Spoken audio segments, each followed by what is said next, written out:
खबर जो आपके होश उड़ा कर रख देगी, खबर महाकुंभ से है, जहां स्नान करने गई महिलाओं की आपत्तिजनक तस्वीरों का सोशल मीडिया में सौदा किया जा रहा है। उत्तर प्रदेश पुलिस ने इस मामले में 3 एफआईआर भी दर्ज कर ली हैं। क्या है यह पूरी खबर जिसने पूरे समाज को सोचने के लिए मजबूर कर दिया है, आइए दिखाते हैं आपको।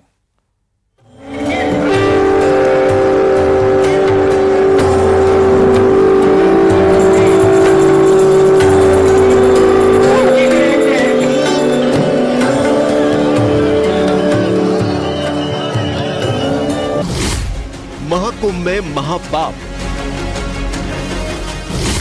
किसने बनाए मां, बहन और बेटी के वीडियो। सोशल मीडिया में सर्च हुआ ओपन बार। सनातन धर्म के सबसे बड़े समागम में अधर्म। 2000 रुपए में कपड़े बदलने वाली तस्वीर।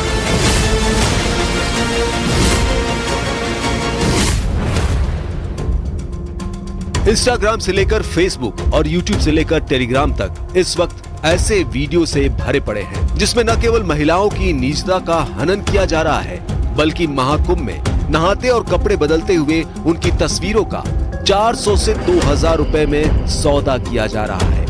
बहन बेटियों की निजता को ध्यान में रखते हुए हम आपको ऐसे किसी भी चैनल का नाम तो नहीं बता सकते, लेकिन इतना जान लीजिए 17 सोशल मीडिया अकाउंट्स पर एक्शन हुआ है।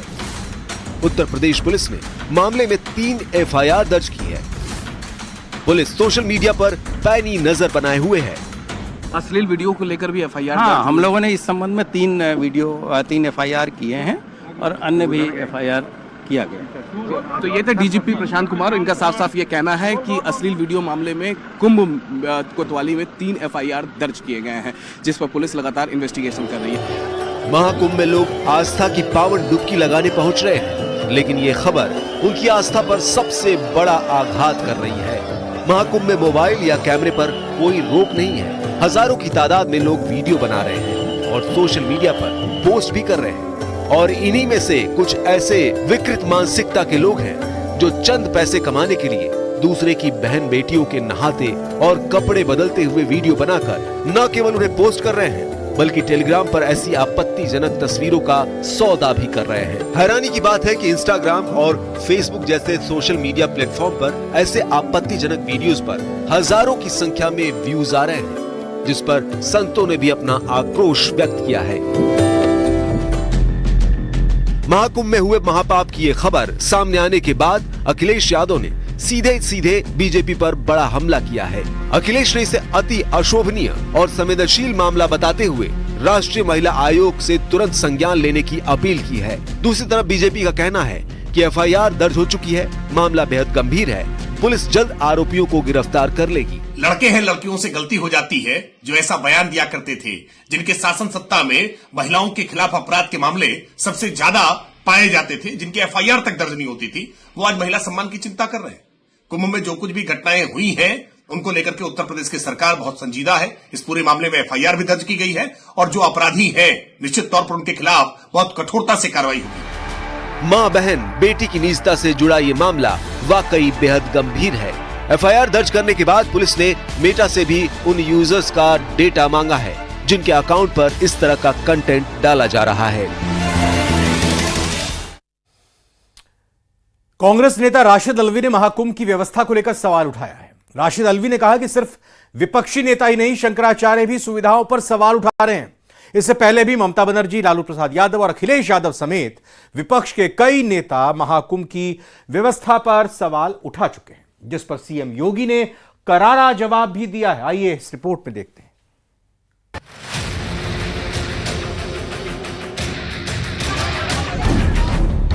महाकुंभ में त्रिवेणी के पवित्र जल में लोग लगातार स्नान कर रहे हैं। अब तक 59 करोड़ से ज्यादा लोग पवित्र नदी के जल में स्नान कर चुके हैं। ये आंकड़ा लगातार बढ़ रहा है, लेकिन महाकुंभ में व्यवस्था पर विपक्ष के सवाल थमने का नाम नहीं ले रहे। अब कांग्रेस नेता राशिद अल्वी ने बयान दिया है। राशिद अल्वी ने महाकुंभ की व्यवस्था पर सवाल उठाए। हिंदू धर्म के सबसे बड़े महात्मा शंकराचार्य क्या कह रहे हैं, वो सवाल उठा रहे हैं। वो कह रहे हैं कि कोई इंतजाम नहीं है, वो कह रहे हैं कि सैकड़ों लोग मारे गए, वो तो यहां तक कह रहे हैं कि ये जो शोर मच रहा है कि ये महाकुंभ है 144 साल के बाद, उनका कहना है ऐसा कुछ है ही नहीं। 2000 में भी ये कहा गया था, 2013 में भी ये कहा गया था, महाकुंभ नाम की कोई चीज नहीं है। ये तो शंकराचार्य कह रहे हैं। ये प्रोपेगेंडा इसलिए किया गया कि भारतीय जनता पार्टी राजनीतिक फायदा उठाना चाहती है। पश्चिम बंगाल के सीएम ममता बनर्जी और आरजेडी सुप्रीमो लालू प्रसाद यादव भी महाकुंभ को लेकर विवादित बयान दे चुके हैं। মহাকুম্ভ আমি নাইবা বললাম, ওটা এখন মৃত্যু কুম্ভ হয়ে গেছে। अरे सब कुंभ का क्या कोई मतलब है, फालतू है कुंभ। समाजवादी पार्टी के अध्यक्ष अखिलेश यादव ने भी ममता बनर्जी के बयान का समर्थन किया था और कुंभ की व्यवस्था पर सरकार को घेरा था। हालांकि उनकी पार्टी के कई नेता भी महाकुंभ पर सवाल उठा चुके हैं। इंतजाम अच्छे नहीं थे, लोगों के साथ खिलवाड़ हुई, उनकी भावना के साथ खिलवाड़ हुई, उनके इमोशन का फायदा भारतीय जनता पार्टी उठा रही है। जो ममता बनर्जी जी ने कहा वो ठीक कहा है कि लोगों की जान गई है, और जान इतनी गई है कि सरकार नहीं बता पा रही है। अभी तक की सबसे ज्यादा लोग खोए इसी कुंभ में, जान गई इसी कुंभ में, लोग बीमार हुए इसी कुंभ में, लोगों को सड़कों पर रातों रात सोना पड़ा इसी कुंभ में। इसका सवाल का जवाब क्या है भारतीय जनता पार्टी के पास? वहीं यूपी विधानसभा में बजट सत्र के दौरान सीएम योगी ने महाकुंभ और सनातन के खिलाफ बोलने वालों को जवाब दिया था। उन्होंने कहा कि सनातन ही राष्ट्र धर्म है, जो इसका अपमान करेंगे उनको करारा जवाब मिलेगा। आयोजन को उन सीमाओं के साथ उस आस्था को सम्मान देकर आगे बढ़ाना क्या कोई अपराध है? और अगर अपराध है तो हमारी सरकार इस अपराध को कर रही है और क्योंकि हम लोग मानते हैं सनातन धर्म इस देश का राष्ट्रीय धर्म है। सनातन धर्म की सुरक्षा में ही भारत के अंदर पल रहे हर मत और मजहब की सुरक्षा भी है और उनका सम्मान भी है और उनका गौरव भी है। 26 फरवरी को शिवरात्रि के स्नान के साथ में महाकुंभ का भी समापन हो जाएगा। रोजाना लाखों श्रद्धालु त्रिवेणी के पवित्र जल में स्नान कर रहे हैं। महाकुंभ पर जहां विपक्ष की बयानबाजी जारी है, तो वहीं बीजेपी भी लगातार पलटवार कर रही है। न्यूज़ 18 के लिए ब्यूरो रिपोर्ट।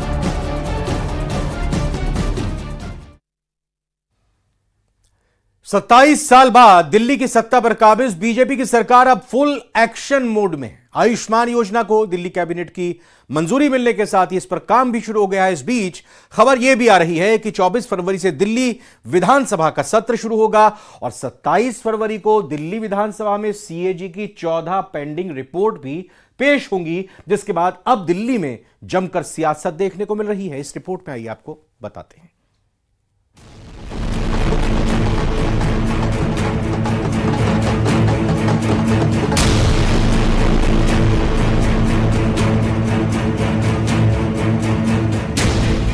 फरवरी को दिल्ली विधानसभा चुनाव के नतीजे आने से लेकर 20 फरवरी को शपथ ग्रहण समारोह तक बीजेपी में जमकर जश्न मना। ढोल बजे, नाच गाना हुआ, आतिशबाजी हुई, मिठाइयां बंटी, जश्न पूरा हुआ और अब वक्त काम का है। 27 साल बाद दिल्ली की सत्ता पर काबिज बीजेपी की सरकार अब फुल एक्शन मोड में है। आयुष्मान योजना को दिल्ली कैबिनेट की मंजूरी मिलने के साथ ही इस पर काम शुरू हो चुका है। दिल्ली में जल्द ही आयुष्मान कार्ड बंटने शुरू हो जाएंगे। केंद्र सरकार की ओर से दिल्ली सरकार के अधिकारियों को ट्रेनिंग देने का काम भी शुरू हो चुका है। इसके अलावा खबर है कि 24 फरवरी को दिल्ली विधानसभा का सत्र शुरू होगा और 27 फरवरी को दिल्ली विधानसभा में सीएजी की 14 पेंडिंग रिपोर्ट पेश होगी। दिल्ली की डेवलपमेंट भी और दिल्ली में जन कल्याण की जो हमने योजनाएं लाई थे उनको लागू करना। जैसे कल हमने आयुष्मान भारत को लागू करने का निर्देश दिया। जल्दी हम बैठक बुलाकर आज और कल में जो हमारी फ्री सिलेंडर की योजना है उसको भी लागू करेंगे।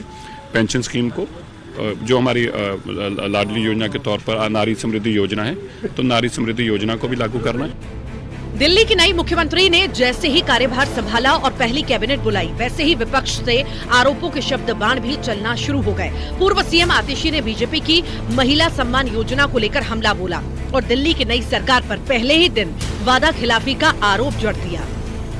पहले ही दिन मुख्यमंत्री बनने पर रेखा गुप्ता जी ने जेपी नड्डा जी को झूठा साबित कर दिया।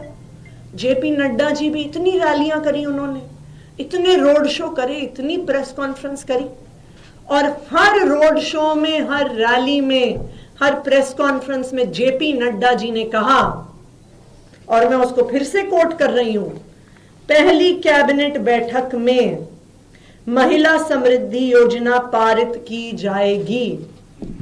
लेकिन रेखा गुप्ता जी ने मुख्यमंत्री बनने के बाद पहले ही दिन जेपी नड्डा जी को झूठा साबित कर दिया। वार पर पलटवार भी उसी तल्ख अंदाज में हुआ। दिल्ली के सीएम रेखा गुप्ता ने आम आदमी पार्टी को अपना घर संभालने की नसीहत देते हुए जनता से किया गया एक एक वादा पूरा करने का दावा किया। पहले दिन ही हम यमुना माई के घाट पे जा करके यदि प्रण को अपने याद कर रहे हैं तो उन्हें क्या तकलीफ है भाई। हमने अपनी कमिटमेंट्स बार बार दोहरा रहे हैं, मन में दोहरा रहे हैं, कैबिनेट में कर रहे हैं, सारी चीजों पे एक भी कमिटमेंट हमारी अधूरी नहीं रहेगी। 100% दिल्ली के जनता के लिए हमने जो कहा है वो हम करेंगे। सिर्फ मुख्यमंत्री ही नहीं, दिल्ली के मंत्रियों ने भी विपक्ष को जवाब देने के लिए मोर्चा संभाल लिया है। मंत्री पंकज सिंह ने मोहल्ला क्लिनिक में जांच और दवाइयों को कमी पर अधिकारियों के खिलाफ कार्रवाई की बात कही, तो वहीं मंत्री आशीष सूद ने भी पूर्व सीएम आतिशी पर हमला बोलते हुए पीएम मोदी की हर गारंटी को पूरा करने का संकल्प दोहराया है। सब कुछ भी नहीं है, सिर्फ दिखाने के लिए आई वॉश है। If you talk about the मोहल्ला क्लिनिक, मतलब मैं अभी ऑन रिकॉर्ड मीटिंग लेने जा रहा हूँ, तो मैं उसकी अभी एग्जैक्ट आपको डाटा आफ्टर मीटिंग बता पाऊंगा। मुझे लगता है 50% तो मोहल्ला क्लिनिक ऐसे हैं जो सिर्फ नाम से चल रहे हैं, फॉर द रेंटल चल रहे हैं, एमएलए ने अपने लोग को दे रखे हैं, and it's a crime because वो चल नहीं रहे, तो उसकी भी हम जरूर जांच करेंगे। हर मंत्रालय की एक ही प्रायोरिटी है, 10 साल के कुशासन का दिल्ली की जनता ने नरेंद्र मोदी जी की गारंटियों पर विश्वास करके अंत किया है। हम उन गारंटियों को पूरा करें, उन गारंटियों को पूरा करने की वचनबद्धता की ही प्रायोरिटी है। दिल्ली में भले ही बीजेपी की रेखा राज से सियासत का नया आगाज हो चला है, लेकिन आरोप प्रत्यारोप की धार वही पुरानी है। एक तरफ करीब 2 दशक के बाद सत्ता से बाहर हुई आम आदमी पार्टी अब विपक्षी खेमे का धर्म निभाने के लिए मैदान में डट गई है, तो उधर विकसित दिल्ली के संकल्प को सिद्धि तक पहुंचाने के लिए नई नवेली सरकार ने पहले ही दिन से अपनी रफ्तार तेज कर दी है। Bureau report, news 18। और इस बीच एक बड़ी खबर का रुख करते हैं जयपुर से। बड़ी खबर जहां पर कांग्रेस के जिन 6 विधायकों का निलंबन हुआ है, उस मामले से जुड़ा ये बड़ा अपडेट आपको दे देते हैं। सदन में कांग्रेस विधायकों का धरना अभी भी जारी है और रात भर कांग्रेस विधायकों की धरना देने की तैयारी है। धरने पर बैठे विधायकों के लिए बिस्तर और गद्दे आए हैं। 63 गद्दे और तकिया सदन के अंदर लाए गए हैं। तस्वीरें एक्सक्लूसिव आप देख सकते हैं। गद्दे, तकिया, बिस्तर की पूरी व्यवस्था यहां पर अंदर सदन के लिए लाने के लिए की गई है। विधायकों के लिए डिनर की भी, रात के भोजन की भी व्यवस्था की जा रही है। विधायकों ने अपने घरों से अपनी जरूरत का सामान भी मंगवाया है। गोविंद सिंह डोटासरा, रामकेश मीणा, अमीन काजी, जाकिर हुसैन, हाकिम अली खान, संजय कुमार का धरना लगातार जारी है। हमारे संवाददाता सुधीर शर्मा इस वक्त जुड़ चुके हैं। तो सुधीर जी, पूरी लंबी तैयारी है कांग्रेस की? निश्चित रूप से नजर यही आ रहा था कि गतिरोध जो सत्ता पक्ष और विपक्ष को जिस मामले को लेकर बना था वो लगातार जारी रहेगा, क्योंकि कल शनिवार और परसों रविवार के दिन सदन की बैठक नहीं होगी। इस दौरान अगर कोई सहमति नहीं बनती है, ऐसी स्थिति में धरना लगातार जारी रहेगा। क्योंकि जब भी सदन के अंदर इस तरह का धरना दिया जाता है तो विधानसभा सचिवालय की ओर से तमाम व्यवस्थाओं को दिया जाता है। जितने धरने पर बैठे हैं उनकी तमाम तरह की जो व्यवस्था है वो विधानसभा करता है, जिसमें खाने पीने से लेकर उनके रहने की, उनकी जरूरत के सामान की, चिकित्सा व्यवस्था की और चाय वगैरह, इन सब की व्यवस्था सदन के अंदर विधानसभा की ओर से की जाती है। लेकिन कुछ विधायक, क्योंकि विधायक आवास विधानसभा के बिल्कुल सामने है, तो वहां से जाके अपने जरूरत का सामान, अपने ड्रेस, जो नाइट ड्रेस है पहनने की, वो पहन के आ गए, जरूरत का सामान लेके आ गए। और जो बाहर 6 विधायक नहीं जा पा रहे, उनके बैग भी आ गए तैयार होके, रात को जरूरत का सामान उनके पास जो भी रहे।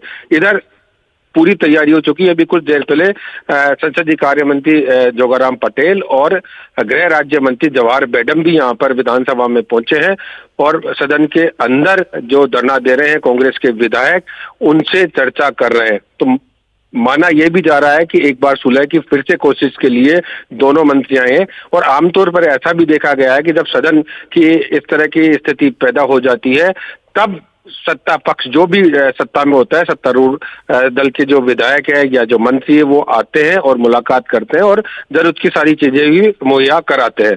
जी, जो धरने पर बैठे निलंबित विधायक हैं या बाकी कांग्रेस के विधायक हैं, उनका क्या कहना है? क्या उनकी मांग है, धरने पर वो बैठे हैं, गतिरोध खत्म हो, वार्ता सरकार की तरफ से की जाए या फिर और उनकी मांग है? क्या कहना है उनका? देखिए, असल में जो गतिरोध सुबह प्रश्नकाल के दौरान जो पैदा हुआ था और एक शब्द दादी शब्द को लेकर जो उठी थी कि आपकी दादी शब्द का जो है वो विरोध किया चल रहा है, उसी को लेकर गोविंद सिंह डोटासरा सहित जो विधायक है वो अध्यक्ष के आसन की तरफ बढ़े थे। सुधीर जी, हम ये समझना चाह रहे हैं, ये धरना खत्म करें, इसको लेकर इन्होंने क्या कुछ कहा है कि वो धरना किस शर्त पर खत्म करेंगे? देखिए, शर्त के धरने की बात नहीं है कि ठीक है सुधीर जी, बहुत बहुत धन्यवाद। फिलहाल आपका बहुत बहुत शुक्रिया। न्यूज़ 18 प्राइम में इतना ही। नमस्कार।